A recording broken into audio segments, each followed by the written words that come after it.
Hey guys, আমি থাকি সুরাটে। আর আমি সুরাটে এসেছি এই কারণেই মাইক্রো সেটিং এর কাজ শেখার জন্য। মাইক্রো সেটিং এর কাজটা কি জানো? মাইক্রো সেটিং এর কাজটা হচ্ছে তোমরা যে জুয়েলারিগুলো ইউজ করো, সেই জুয়েলারির মধ্যে যে ছোট ছোট স্টোন বা ডায়মন্ডগুলো বসানো হয়, সেগুলো তো খালি চোখে দেখা যায় না। তো সেই ছোট ছোট স্টোনগুলোকে জুয়েলারির মধ্যে মাইক্রোস্কোপের মাধ্যমে সেটিং করা, হ্যাঁ, এই কাজটাই আমি শিখতে এসেছি সুরাটে। আর আমি নিয়েছি 90 দিনের চ্যালেঞ্জ, যে 90 দিনের মধ্যে আমাকে কাজ শিখতে হবে।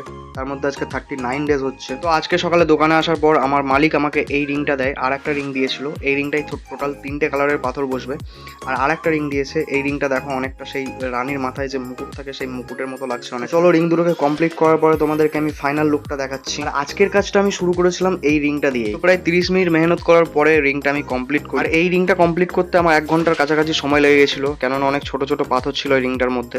আর এই কালার স্টোনের রিংটা পরিষ্কার করার পর ঠিক এরকমটা লাগছিল। হ্যাঁ জানি একটা পাথর মিসিং আছে, পাথরটা খুলে গিয়েছিল কোনো একটা কারণে। তো সেটাকে পরে আবার আমি কমপ্লিট করে দিই। আর তোমাদের আগের দিন যে ফটোটা দেখিয়েছিলাম একটা ঘড়ির মতো রিংয়ের, এটাই সেই রিংটা। এই রিংটা যদিও আমি করিনি, এটা ভাই করেছে। রিংটা ইজি ছিল, অতটা টাফ ছিল না।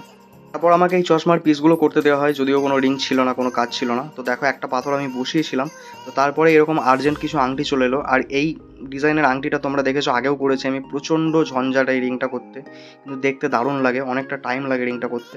তো এরকম প্রায় 6খানা রিং চলে এসেছিলো, তার মধ্যে আমাকে একটা দিয়েছিল সেট। এই যে রিংটা দেখছো, আমি কাজ শেখার পরে এই রিংটা দিয়েই আমি আমার কাজ স্টার্ট করেছিলাম।